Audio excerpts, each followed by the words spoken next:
Para este 2 de abril, desde Apidauta, os ofrecemos el monotropismo, la mejor teoría del autismo que probablemente todavía desconoces.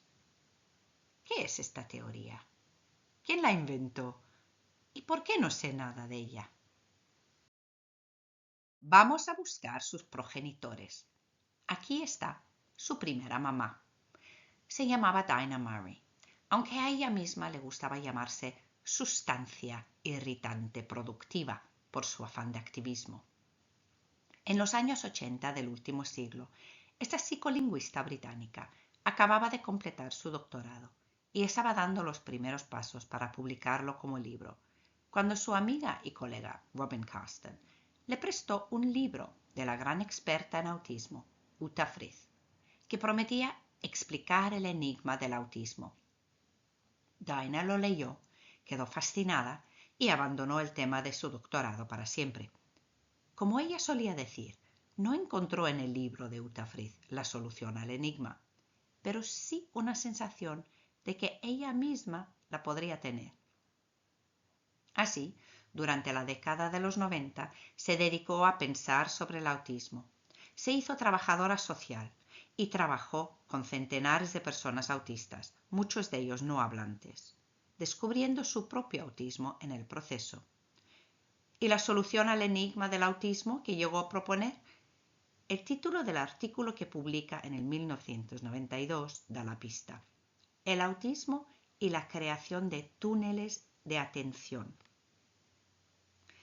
La otra mamá del monotropismo fue Wendy Lawson, una psicóloga originalmente del Reino Unido, pero por entonces ya afincada en Australia y formalmente diagnosticada autista en el 1994. Ah, no, aquí tenemos que rectificar, porque desde el 2014 es el psicólogo Wen Lawson al cual tenemos que referirnos como el papá del monotropismo, no su otra mamá. Es a finales de los 90, en una conferencia donde la entonces todavía Wendy Lawson presentaba su trabajo sobre vida y aprendizaje en el autismo, atención hiperfocalizada, que se conocen y empieza una larga y profunda amistad y colaboración intelectual. Aquí tenemos que añadir a nuestra historia al también autista, matemático, filósofo y activista Mike Lessa, que podríamos llamar tío del monotropismo. Los tres juntos, en el 2005, publican el artículo fundacional de la teoría, cuyo título se podría traducir al castellano como Atención, monotropismo y los criterios diagnósticos del autismo. Y aquí tenemos su logo, porque esta teoría está ganando cada vez más impulso en los últimos años y se está convirtiendo en algo parecido a un movimiento. Y un movimiento necesita un buen logotipo.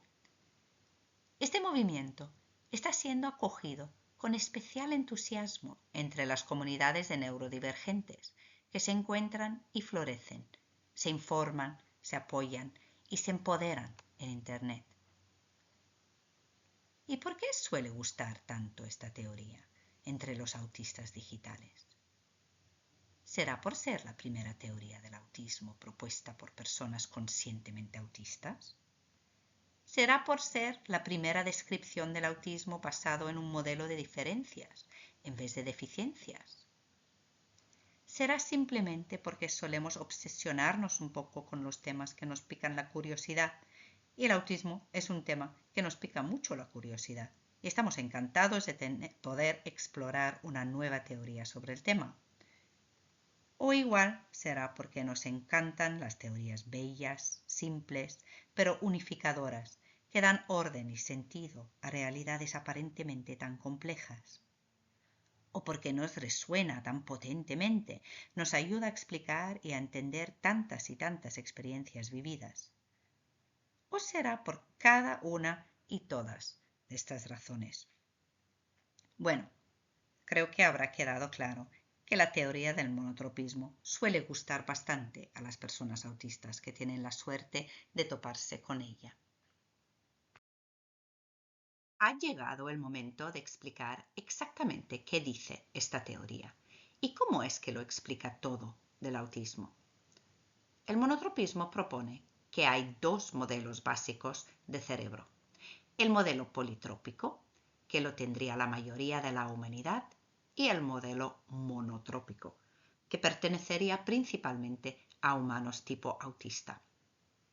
La teoría propone que la suma total de atención que tiene a su disposición cualquier cerebro humano es limitado y más o menos constante. La diferencia entre los dos modelos de cerebro no está en la cantidad de atención que pueden manejar, sino en su distribución. El cerebro politrópico, tal como sugiere su nombre, tiende a distribuir su atención en muchas direcciones temáticas tropos a la vez. Puede estar prestando atención aquí, mirando un vídeo sobre monotropismo en YouTube, por ejemplo, pero a la vez está atento a las paradas del autobús para no saltarse la suya. Está escuchando con medio oído a lo que dicen las dos señoras que van sentadas detrás suyo. Está atento a las personas que suben para ver si alguien necesita su asiento más que él. Nota el calor que le va subiendo y se quita la bufanda. Y mientras pasa todo esto, recibe, lee y responde a unos mensajes en el móvil. El cerebro politrópico no solamente puede funcionar así, sino que está verdaderamente a gusto, cosa que para las personas que no poseemos este modelo de cerebro es difícil de creer. Y además de distribuir felizmente su atención, también es ágil. Puede abrir canales nuevos, cerrar otros, subir el volumen atencional aquí, bajarlo allá, todo sin dolor y sin rechistar. El multitasking es lo suyo. Aquí, por el otro lado, tenemos un cerebro mono, solo uno, trópico, tema. Su humana también está mirando un vídeo sobre monotropismo en el autobús. El tema le está fascinando y el vídeo le ha captado la atención. Literalmente, toda la atención. Este cerebro está vibrando con el placer de dejarse arrastrar por este túnel de atención. Cuando acaba el vídeo, su dueña va a buscar más información sobre el monotropismo, sobre Dinah Murray, Gwen Lawson y Mike Lester. Seguramente leerá el artículo seminal de la teoría y completará el cuestionario sobre monotropismo que viene al final del vídeo. Acabará siendo una verdadera experta en el tema y el haberse permitido el lujo de perderse en este túnel de atención le habrá dado un plus de bienestar tan total que habrá anulado por completo todos los dolores, molestias y preocupaciones que había en su día antes de darle al play al vídeo. Pero eso sí, al tener solo un canal atencional abierto, ha descuidado todos los demás. Se ha saltado su parada y le han tenido que echar del autobús cuando ha llegado a su terminal una hora más tarde. Se ha perdido la información sobre la huelga de transportes públicos del día después que estaban comentando las dos señoras.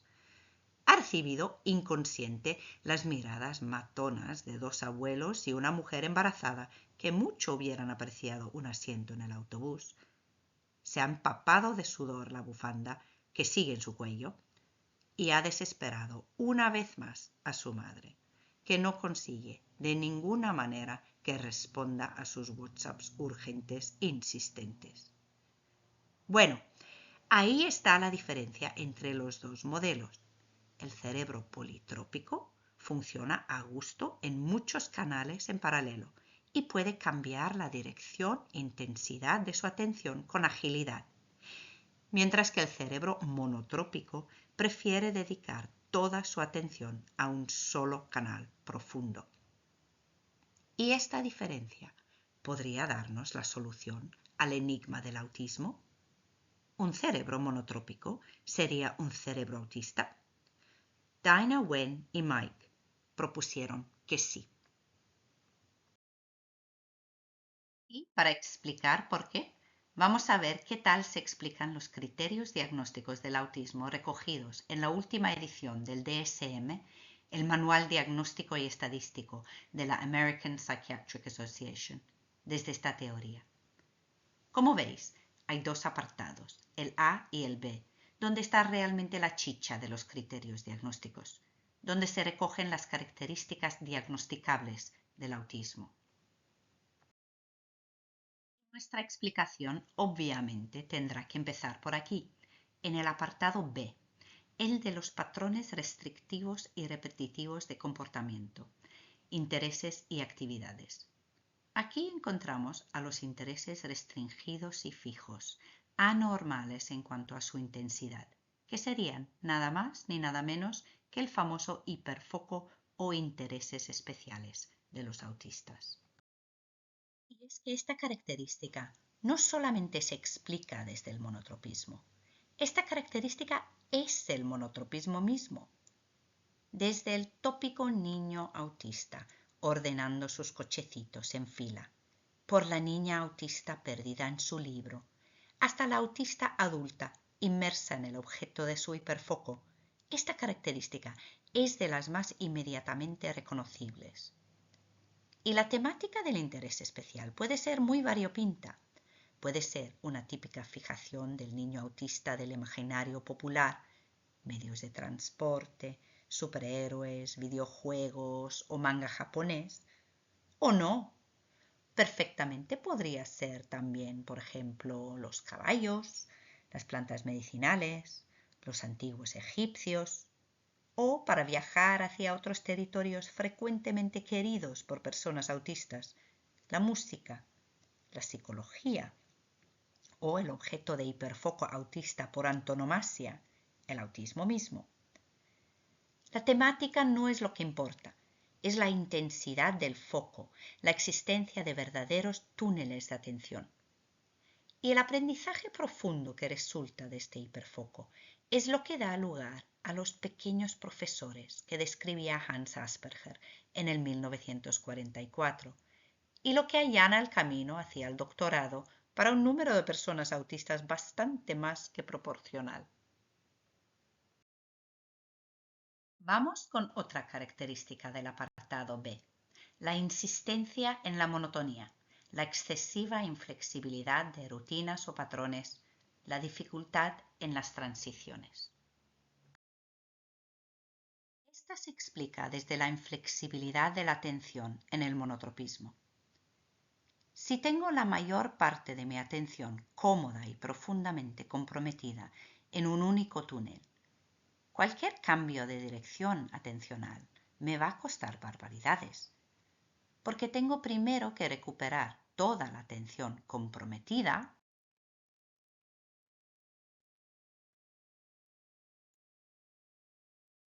para luego poder lanzarla en una nueva dirección. Y cuanto más profundamente comprometida esté mi atención, más esfuerzo mental me va a costar hacer esto. Igual podéis reconocer el dolor que causa este esfuerzo en las siguientes situaciones. Al profe monotrópico le interrumpen a medio monólogo con un mensaje de la jefa de estudios que necesita respuesta inmediata. Bueno, le está doliendo por dentro, pero es adulto y profesional, así que igual no os vais a dar cuenta de cuánto. Aguanta el tipo como pueda, pero más tarde en casa él sí que va a notar el efecto. Al chico monotrópico le llaman a dejar su videojuego y bajar inmediatamente a cenar.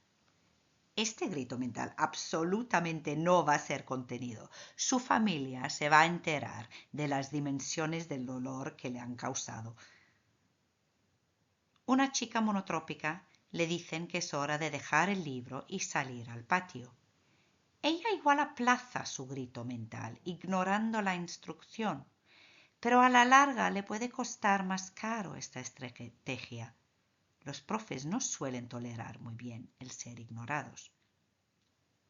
Al niño monotrópico del tópico le dicen que se le ha acabado el turno y que tiene que dejar los cochecitos a Elenita. En su caso, el dolor mental causado puede ser tan memorable, por lo menos para él, que la abandonen por completo las ganas de volver a pisar la guardería. Y a la mujer monotrópica, que está en pleno flow creativo, le osan llamar por teléfono. Bueno, la verdad es que no, aquí no hay dolor mental, porque el teléfono lo tiene bien silenciado. ¿Cómo podríamos minimizar el dolor de las transiciones que no se pueden evitar? Con tacto, con mucha y tranquila preparación mental y con una buena rutina.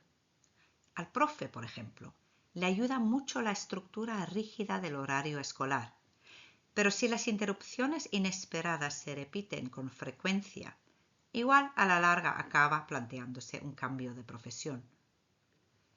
Para el chico con su videojuego es aconsejable que aprenda a bajar a cenar con su familia en paz, pero me temo que una falta total de dolor en esta transición no es un objetivo realista. Pero su familia le puede ayudar bastante con unas pautas claras y constantes que dicten el tiempo que puede jugar, avisándole con tiempo y tranquilamente que su tiempo se va acabando y presentándole luego con un contexto cena lo más previsible y familiar posible. Monotonía en cuanto a lo que se come, dónde, con quién, con qué cubiertos, etcétera, etcétera. A la chica con su libro, igual podríamos dejarla acabar su página o capítulo y luego ayudarla a transitar hacia el patio con pequeños pasos ritualizados. Ya se va entendiendo. Las personas monotrópicas nos quedamos tan pegadas a nuestras rutinas, no por ningún trastorno obsesivo-compulsivo, ni para fastidiar, ni llamar la atención. Nosotras no las vivimos como monotonía, ni como una excesiva inflexibilidad como las ve el DSM-5. No, para nosotras son nuestro chaleco salvavidas en un mundo lleno de demandas atencionales politrópicas que vivimos como auténticas agresiones mentales. El siguiente criterio diagnóstico a tratar sería el de la hiper o hiporeactividad a los estímulos sensoriales. Este se entiende muy bien desde el monotropismo, si pensamos que cada estímulo sensorial que recibimos está reclamando a nuestro cerebro la apertura de un nuevo canal de atención para ser procesado e integrado en una percepción holística de nuestro entorno. Para los politrópicos, esto puede suceder de manera armónica. Así, compleja y variada información sensorial puede ser procesada e integrada con equilibrio y bienestar. Pero para el cerebro monotrópico, la apertura de cada extracanal es una molestia muy grave. Pongamos, por ejemplo, la radio, que a los compañeros de nuestra monotropista les gusta dejar puesta en la oficina, la conversación que dos de ellos están manteniendo en la mesa de al lado, una bombilla estropeada que parpadea y la etiqueta que muy tontamente se le ha olvidado quitar de su jersey nuevo. Estas molestias tienen un efecto cumulativo y a veces cuando los estímulos sensoriales son insistentes y o fuertes o simplemente demasiados, esto es interpretado por el sistema nervioso y a veces también por su aliado, el sistema inmunitario, como un ataque en toda regla. Y es entonces que la persona monotrópica se vuelve hipersensible, intolerante, disregulada, alérgica incluso. ¿Y qué hacen las personas monotrópicas para protegerse? Buscan limitar las demandas sensoriales. Esto puede ser de manera positiva, con herramientas que les ayudan a bloquear o a filtrar estímulos, buscando contextos sensorialmente amenos o por lo menos controlables, eligiendo con cuidado las texturas y sustancias que entren en contacto con su piel, etc. O de manera negativa, evitando, a veces a toda costa, entornos que son sensorialmente agresivos. ¿Y la hiposensibilidad? Eso sería el extremo opuesto a la hipersensibilidad, o sea, una reacción atípicamente pequeña o incluso ausente a un estímulo sensorial. Y es igualmente característico en el autismo que la reacción atípicamente grande. Vista desde el monotropismo, nuestra hiporreactividad a estímulos sensoriales responde simplemente a una, para nosotros feliz, situación en la cual hemos logrado cerrar todos los canales atencionales, aparte del único o los muy pocos que se han ganado el monopolio de nuestra atención. En este estado podemos llegar a tener un umbral del dolor inverosímilmente alto. Podemos provocar que nuestros padres nos lleven preocupados a revisar los oídos por una aparente sordera. Podemos padecer el síndrome del termostato estropeado y circular en manga corta en tiempos de hielo. Y podemos pasar olímpicamente de cualquier señal corporal de hambre, sed o ganas de hacer pis hasta que hayan subido a niveles de emergencia. O a veces, si todavía somos jovencitos, más allá de este punto.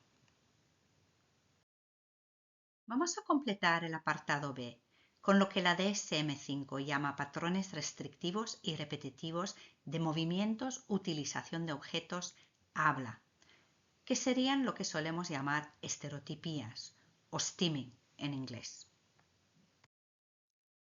Hemos visto lo estresante que es para una persona monotrópica tener que adaptarse y acomodar continuamente las demandas atencionales de un mundo diseñado por y para personas politrópicas. Se entiende entonces que las personas monotrópicas tendrán gran necesidad de estrategias de autorregulación para calmarse, especialmente en situaciones en las cuales la mejor estrategia de autorregulación, que sería el escape hacia un vórtex de atención monotrópico, no nos es accesible. Parece normal, comprensible, que en estas situaciones tiremos de las experiencias sensoriales repetitivas, familiares, directas, primordiales y esenciales que calmen y regulen a todo ser humano disregulado, desde la cuna, literalmente, hasta la tumba.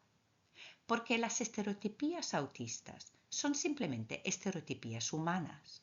La única diferencia realmente es que usamos más stims diferentes, más a menudo, y en situaciones donde la gente politrópica no suele verlo justificado. Es más, desde una perspectiva monotrópica, el stimming autista se puede entender no solamente como una herramienta sensorial reguladora, pero también como una manera de facilitar y fortalecer la apertura y mantenimiento de un canal profundo de atención en flow, mediante estímulos sensoriales potenciadores. Una manera de blindar sensorialmente la dirección unidireccional de nuestra atención. Podemos pensar en una mantra en el yoga, por ejemplo. Eso explicaría por qué tanta gente autista, cuando son preguntados por sus stims, hablan de ellos con cariño y las asocian a sensaciones de paz, armonía y placer. Hemos llegado por fin al apartado A del DSM-5, el de las deficiencias en la comunicación e interacción social. Y este le vamos a abordar todo junto, con todas sus deficiencias, en la reciprocidad socioemocional, en conductas comunicativas no verbales y en el desarrollo, mantenimiento y comprensión de las relaciones.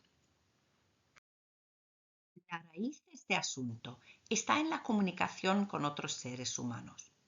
Y para entender lo que nos pasa a los monotrópicos con la comunicación, haríamos bien parándonos un momento a pensar en todos los canales de procesamiento de informaciones diversas que implica la efectiva comunicación entre humanos. Para empezar, esta suele ser hablada. Esta mente politrópica de aquí está procesando sonidos para entender palabras, intensidad y tono para comprender emociones e intenciones. Y puede ser que esté tirando de un canal visual también para descifrar alguna metáfora o expresión idiomática. Pero la comunicación hablada no se limita a la emisión de palabras sonoras. Este cerebro también está recibiendo información a través del contacto visual, el lenguaje corporal y la distancia que hay entre él y su interlocutor, incluso a veces el contacto físico. Y todo esto de ida y vuelta y en cachitos de conversación pequeñitos. Luego podemos convertir nuestra escena en un contexto de socialización aún más típicamente politrópico, añadiendo más personas a la conversación. El ambiente se va alegrando. ¡Qué a gusto que está esa gente!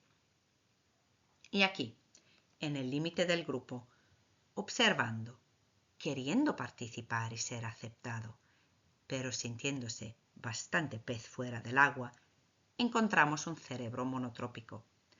Eso de la comunicación politrópica realmente no es lo suyo. Necesita más tiempo para procesar toda esta información y muchas veces simplemente no tiene la capacidad para captarla toda. Se siente incómodo y cuando hace el esfuerzo de participar socialmente, estresado y agotado. Claro que le cuesta relacionarse con otros en un mundo politrópico. Y claro que se va a buscar sus refugios, donde puede vivir con más paz y bienestar. Estos refugios pueden ser el silencio del mutismo temporal o permanente, la paz de la autosuficiencia socioemocional, pero a la larga esta se suele convertir en simple soledad. Relaciones individuales, donde la comunicación solo se mantiene con una otra persona a la vez y en las cuales la relación se construye sobre una base de intereses en común más que en contacto social por el contacto social. Relaciones escudo, en las cuales se entabla un vínculo intenso con una persona politrópica que se convierte en guía y escudo para la persona monotrópica. O relaciones con otras personas que tienen dificultades para relacionarse en el mundo politrópico. Una persona monotrópica suele emplear una combinación de estrategias refugio y estrategias integración y puede hacer grandes esfuerzos para aprender a comunicarse y relacionarse con personas politrópicas. El famoso masking o enmascaramiento. Pero no obstante lo mucho que aprenda y se camufla, su cerebro no va a dejar de ser monotrópico y por tanto dolido y agotado por un funcionamiento politrópico forzado y totalmente en contra de su naturaleza. La factura del enmascaramiento se paga en la salud mental. Vamos a acabar con el tema de la comprensión de las relaciones, otro déficit que asigna a las personas autistas el DSM-5. Para mantener unas buenas relaciones con otras personas, ayuda a tener intereses en común y no enfrentados, compartir gustos, sentido del humor, referentes culturales y disfrutar de un beneficio socioemocional mutuo y sostenido de la relación. Pero a veces falla o tambalea alguno de estos pilares, y en este caso podemos evitar el colapso de la relación tirando de la empatía, este pegamento universal del vínculo humano. La empatía viene en dos variantes y necesitamos distinguir bien entre ellas. La primera sería la empatía emocional. Comprendo lo que sientes y lo puedo sentir. Y la segunda, la empatía intelectual. Comprendo lo que piensas y por qué lo piensas así.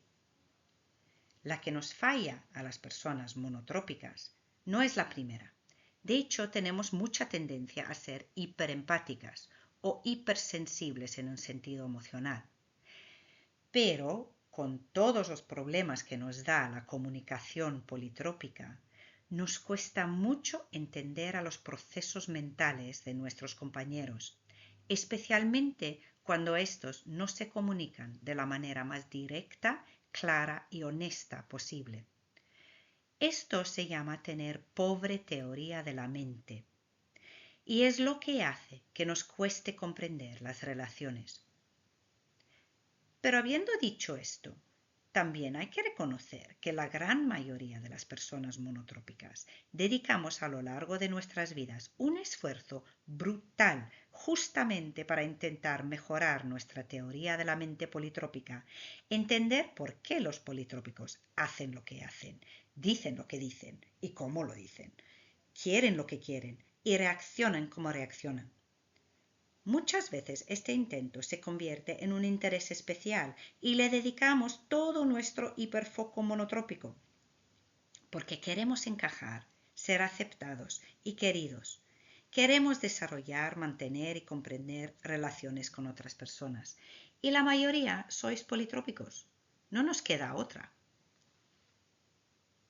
¿Y qué pasa si, en vez de explicar nuestros problemas a la hora de relacionarnos con otros únicamente desde un déficit de empatía intelectual, monopolio de los monotropistas, planteamos la posibilidad de que a los politrópicos también les falla la empatía intelectual con nosotros, que tienen un déficit de la teoría de la mente monotrópica, para igualar o incluso superar nuestro déficit de la teoría de la mente politrópica.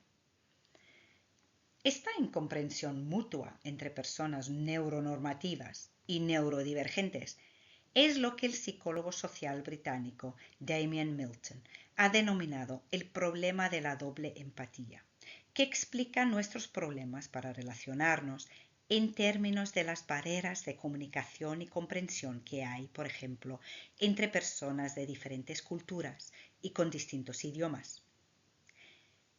Y la buena noticia es que si este es el caso, y es lo que nos está pasando a los monotrópicos y los politrópicos, tiene fácil solución. Y lo único que tenemos que conseguir para mejorar nuestras relaciones y bienestar es que cada uno conozca la cultura y el lenguaje del otro. Dejo como una última reflexión la idea que si la mayoría de los monotrópicos ya tenemos varios cursos de politropismo ya aprobados, parece que ya sería el turno de los politrópicos. Os toca. Desde Apidauta me gustaría desearos todos, monotrópicos, politrópicos y todos los demás trópicos posibles, un muy feliz Día Mundial del Autismo. Si queréis saber más sobre el monotropismo, os recomiendo la página de monotropism.org, donde hay mucha información en inglés y alguna en castellano. Si os capta mucho la atención y tenéis tiempo, ganas y capacidad de hacerlo, creo que Fergus Murray, el hijo de Dinah, que mantiene la web, está buscando voluntarios para traducir sus contenidos al castellano. También os puede picar por medir vuestro nivel de monotropismo en un cuestionario que se puede rellenar online en inglés. Espero que os haya gustado esta pequeña exploración del mundo monotrópico y que sirva como mi pequeña contribución al derivo del problema de la doble empatía.